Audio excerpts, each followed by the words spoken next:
The market stank of sweat, metal, and something worse.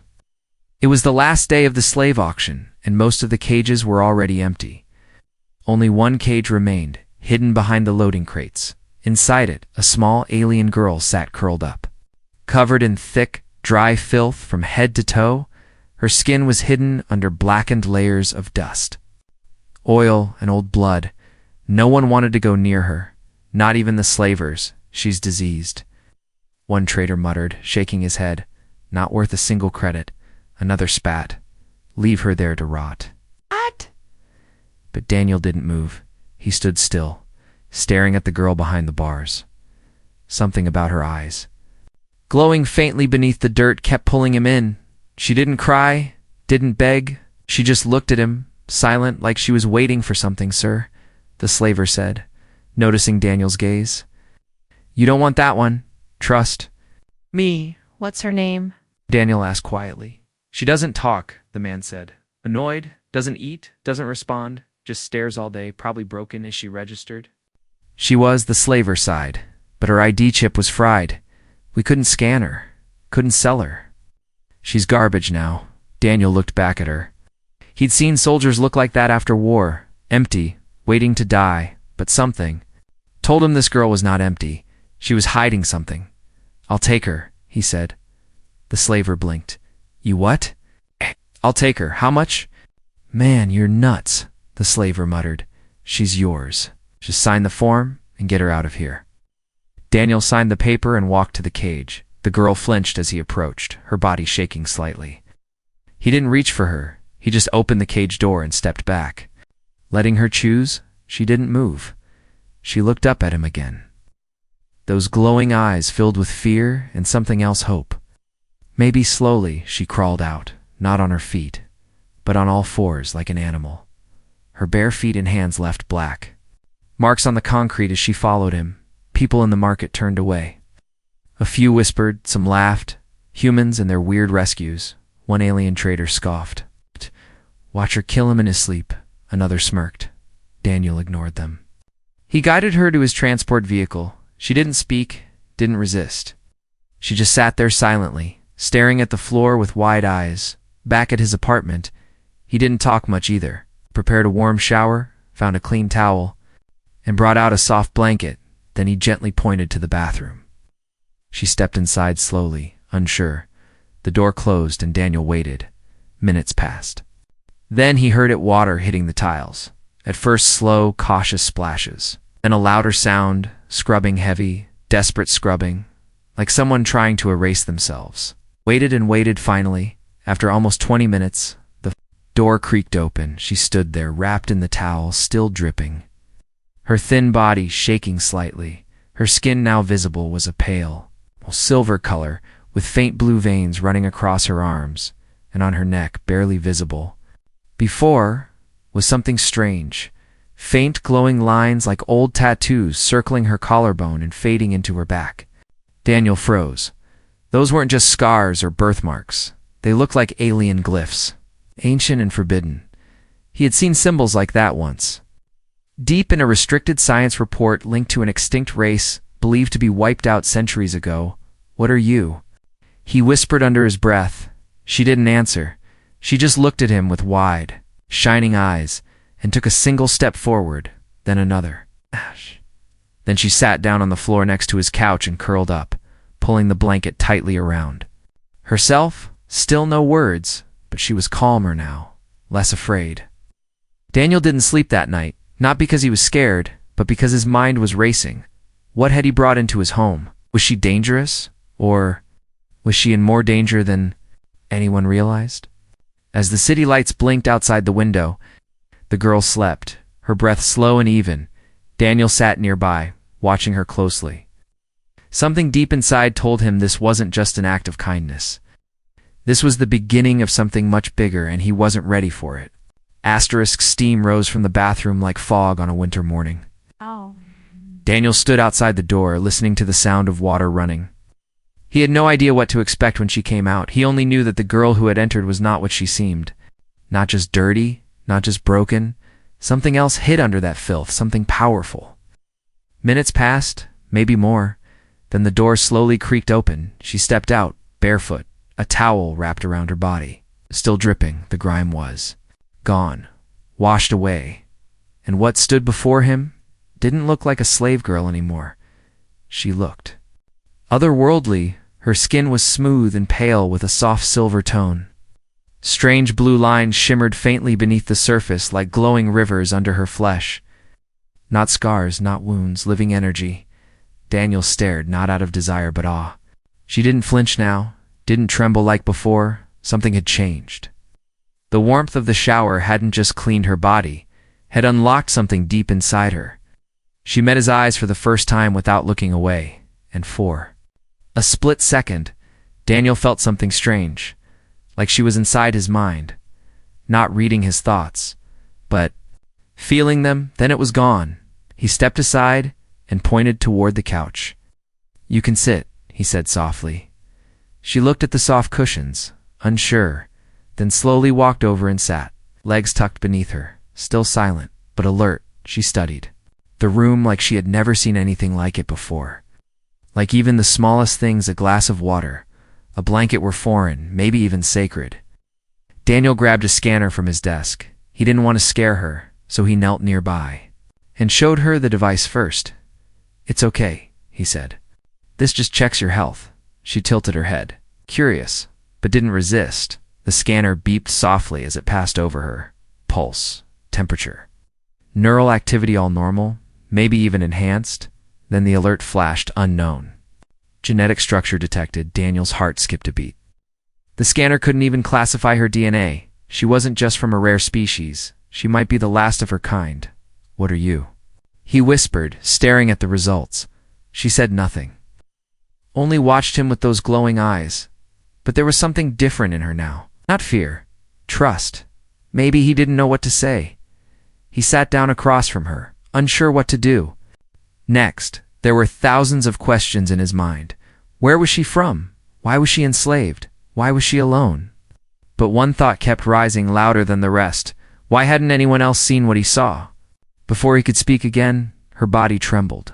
Not from fear, but something deeper. Pain, maybe, or hunger. He rushed to the kitchen and came back with a bowl of warm broth. She stared at it, then at him, then slowly took it in both hands. She sipped carefully, like she wasn't sure if it was real. Tears welled up in her eyes, silent tears, and she drank the rest in one go. Daniel couldn't look away. In just one night, this girl had gone from a forgotten creature in chains to something sacred. She wasn't just healing, she was remembering who she was. And that scared him more than anything, because if she was remembering, then others might come looking for her. As the city lights outside blinked into the night, Daniel sat silently while she finished the broth. Her eyes were still fixed on him, not afraid, not grateful, but searching. As if trying to decide something important, she opened her mouth, and for the first time, she spoke just one word. A whisper so soft, it was almost missed. "Safe." Daniel nodded slowly. "Yes," he said. "You're safe here, but deep inside." He wasn't sure if that was true, because whatever she was, whatever power she carried, the world wasn't ready for her, and neither was he. The apartment was quiet, but Daniel couldn't sleep. Every time he closed his eyes, saw the glowing patterns on her skin, faint blue lines wrapped around her arms and shoulders. Not drawn, not tattooed. They pulsed like they were alive. She lay curled up on the couch, the blanket pulled around her tightly. Her chest rose and fell with soft, even breaths. She looked peaceful now, like a child. But Daniel knew better. She wasn't a child. And she wasn't ordinary.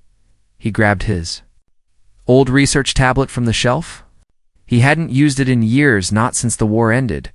Back then, he had been a military xenobiologist, trained to study alien life signs, track enemies, identify threats. He never thought he'd use those skills again. Not like this. He searched the patterns he had seen glowing on her back and arms. He typed the shapes into the database, one by one. At first, nothing came up. Then one hit. Ancient glyphs from a species thought extinct for over a century, the Nayar. They weren't just rare, they were erased, wiped out by humans during the early expansion wars. deemed too dangerous, too unpredictable, but now one of them was here, in his apartment, alive, silent, scared. Daniel stared at the screen. The records were old, almost all redacted, but one phrase kept appearing, over and over. Biotech integrated into DNA structure, psychic potential, uncontrolled. Marked for extermination, his throat went dry. She wasn't just a survivor, she was a weapon, or maybe something even more valuable, something the wrong people would kill to get their hands on. He looked over at her again. She hadn't moved, still asleep, but the lines on her neck pulsed softly, glowing in rhythm with her heartbeat. Was she aware of what she was, or had her mind locked those memories away? Just then, she stirred, her eyes opened, not slowly, but suddenly, wide and alert. Like she'd been listening the whole time, she sat up and stared at him, not confused, not frightened, just watching. Daniel froze, holding the tablet in his hands. She glanced at the screen, then back at him, and then, softly, she spoke, you know. She whispered. It wasn't a question, it was a statement, quiet and certain. Daniel slowly nodded. I know a little, he replied, but I want to understand more. She looked down at her arms, at the glowing patterns. Then she held one hand out and turned her palm upward. The blue lines glowed brighter, and in the air above her hand something flickered, a small image, floating. Shifting, a hologram made of pure light, it showed a star map, broken, shattered. One planet circled in red, then erased. That was home, she said, voice soft and flat. They came and burned it all? Daniel's heart clenched. She wasn't just remembering. She was showing him, you were there. He asked gently. She nodded once. I was the last. They hid me. In the mines, her voice cracked slightly. Then I was sold. Daniel sat beside her now, not too close. You were hiding your markings, he said, in the dirt, the grime. She looked at him and nodded again. Filth was safe. Light is not. She whispered. He understood now. The dirt had been her shield, her disguise, as long as she looked. Broken and worthless, no one would know what she really was. But now the secret was out, at least to him.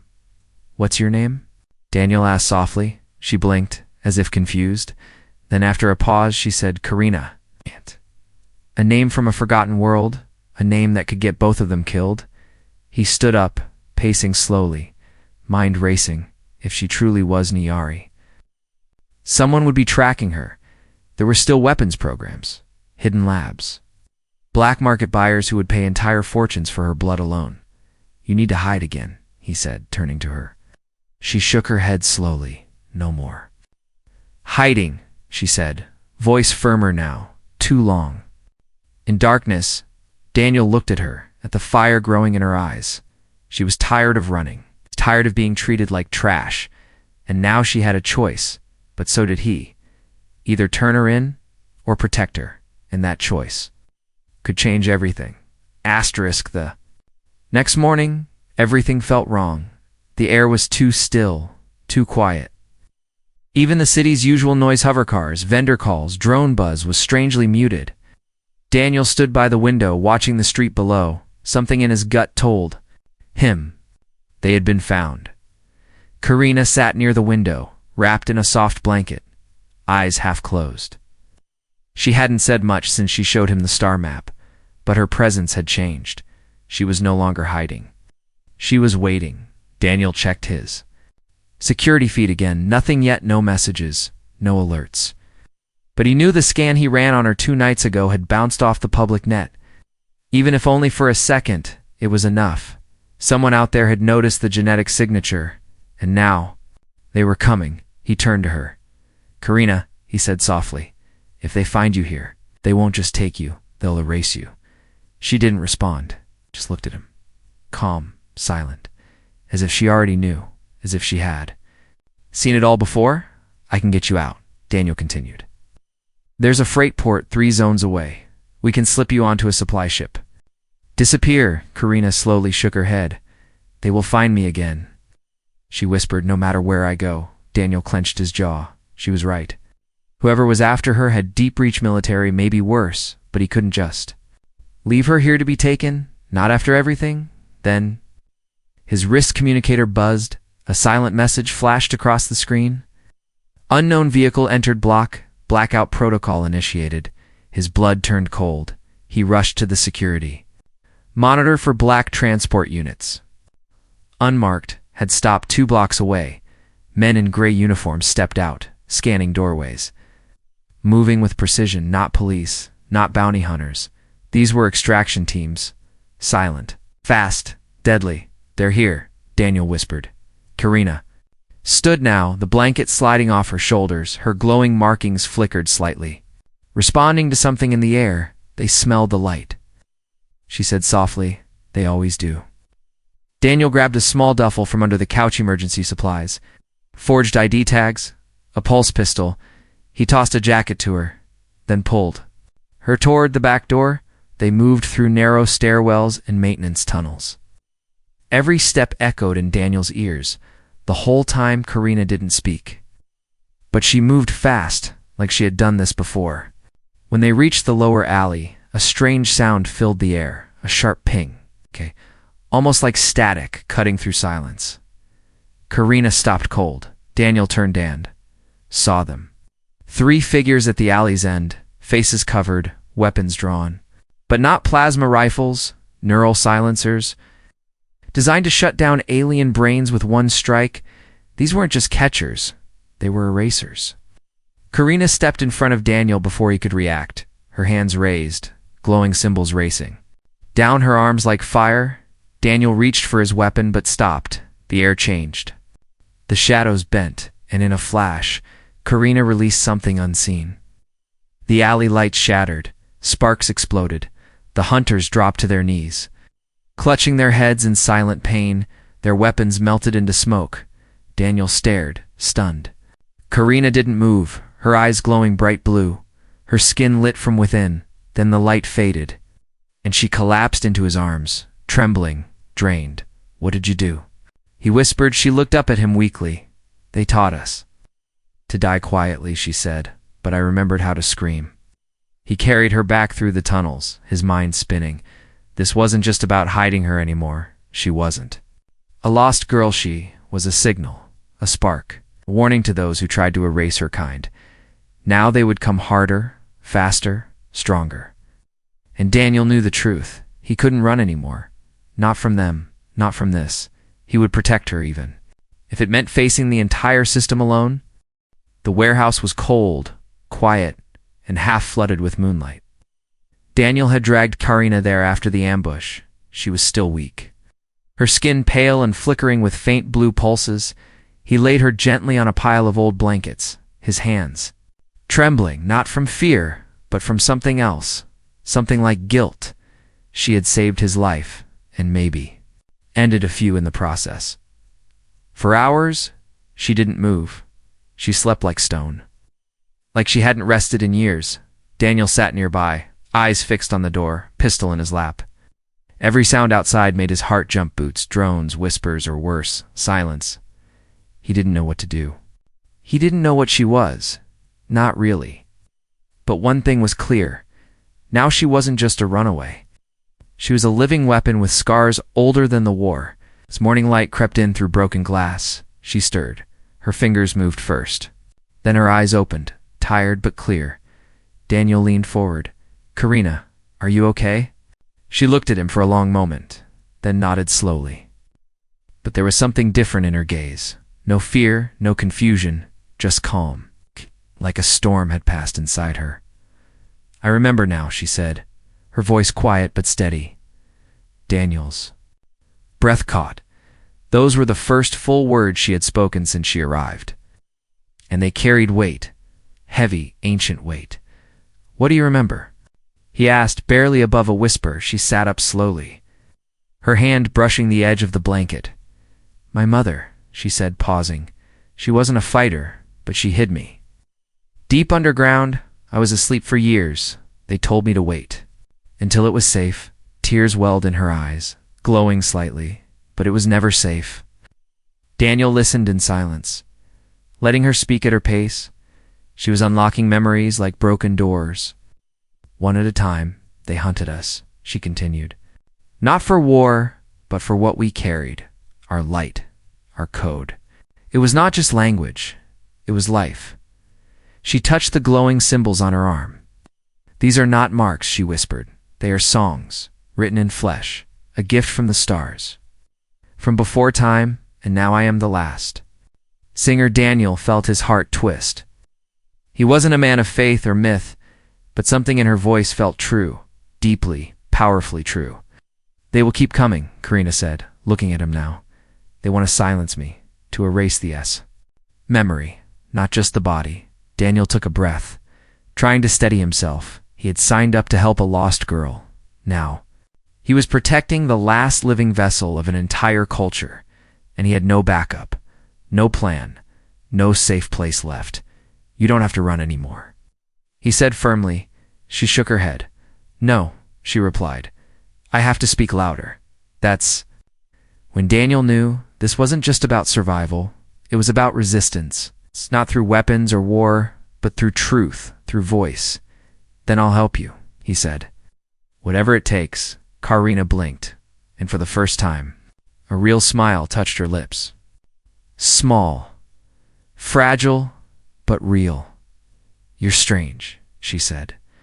For a human, Daniel chuckled softly. You're not the first to say that. They sat in silence for a while, the tension between them lighter now, but the danger hadn't gone. Outside, the world still hunted her, but inside that broken warehouse, something stronger was growing, a bond, a decision, and a spark that could light a fire across the stars. Asterisk, they hid in the old scrapyard now, buried under twisted steel and broken machines. Karina sat on a rusted engine block, her skin glowing faintly in the shadows.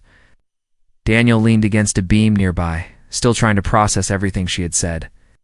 But there was one truth still hanging between them, something she hadn't told him yet, something that scared her more than the soldiers hunting her. Karina, he said gently, what are they really after? She looked down, silent. Her fingers traced the blue symbols on her arms, like they were braille, like, they hurt, it's not me, she whispered finally. It's what's inside me. Daniel stepped closer, heart pounding inside you. She nodded slowly. They think I'm dangerous, she said, but they don't understand. She raised her hand, palm up. The light returned, slow and soft this time. A shimmering shape formed in the air above it, not a weapon, not a map. A seed, made of pure energy, spinning gently in silence. This, she whispered, is the last gift of my kind, a living memory. Daniel stared, stunned. What does it do? It remembers, she said. All of us, every name, every song, every lost city, every fallen child. Our language, our science, our dreams, it's all inside. His breath caught. You're carrying your civilization, she nodded. Eyes glistening. I am not special, Daniel, she said softly. I was chosen because I was small, forgotten, because no one would notice me. She gave a sad smile, and it worked for a long time. Daniel looked at the seed floating above her hand. It was beautiful, fragile, glowing with something almost holy and terrifying, because it was proof. Proof that humanity hadn't just destroyed a world, they had tried to destroy a people, erase them from history. But now they know you're alive, he said quietly. They'll want the seed. Karina let the light vanish and lowered her hand. They won't just take it, she said. They'll tear it out of me, Daniel. Felt sick. He thought of all the black labs, the hidden tech vaults, the deep space experiments. If they got her, she wouldn't survive. They'd break her to study the thing she carried. No, he said firmly. That's not going to happen. Karina looked at him, her eyes serious. Why? She asked, voice trembling slightly. Why do you care? Daniel didn't answer right away. He stepped closer and knelt in front of her. Because I used to be one of them, he said. A soldier, scientist, part of the machine. I thought I was doing the right thing. Until I saw who we were hurting. Karina stared at him, surprised. And now? She asked. Now, Daniel said, I protect what's left, you. She didn't smile this time. She simply nodded, like she was accepting a truth she had been afraid to believe. That not all humans were monsters. That maybe, just maybe, One of them could help her heal what was broken. Outside, night fell again, and the wind picked up. Daniel checked his weapon and secured the entrance to their hideout. But no lock, no wall. It could keep the storm away forever. The enemy was closing in, and now they weren't just chasing a girl. They were hunting the last story of a lost world. Daniel had made a promise he would not let them silence it, no matter the cost. The alarm started with a soft pulse, then grew louder. A red light blinked across the hidden terminal in the corner of the scrapyard. Daniel's eyes snapped open. He didn't need to check the monitor. He already knew they had found them. Karina sat against the wall, arms wrapped around her knees. She looked up, calm, almost peaceful. "I told you," she whispered. "They always find the light." Daniel loaded his pistol, then reached into his jacket and pulled out the last data chip. It held everything she had given him: maps, symbols, songs, the seed's code if we don't make it out, he said. "Someone still has to know." He slipped the chip into a steel capsule and locked it to his belt. "Promise me you'll run if I tell you to," he added. Karina shook her head gently. "No more running," she said. "Not alone, outside." The sky burned with searchlights and low-hovering drones. Soldiers in black armor spread across the scrapyard. But these weren't bounty hunters. They were elite silent, armed with psychic dampeners. Their mission clear. They didn't want to take her. They wanted to erase her. Daniel looked at her, heart pounding. "You don't have to fight," he said. "You don't owe this world anything." She reached out and touched his hand. "I owe you," she said, "and the ones who died so I could carry their story." The roof exploded inward before he could speak again. Flash grenades lit the room. Daniel pulled her behind cover, opened fire. Ouch. 2 soldiers dropped instantly, but they kept coming, more and more. Closing in, Karina closed her eyes. The marks along her body lit up. Brighter than ever, her skin shimmered like glass touched by the stars. Daniel turned to her, his voice cracking. "If you do this, there's no going back, I know," she whispered. "But if they silence me now, no one will remember." She stepped out from cover, bare feet on steel. The soldiers hesitated, unsure what they were seeing. Then Karina sang, no words, no language, just sound. A vibration that cracked the ground and shook the air. The seed within her lit up.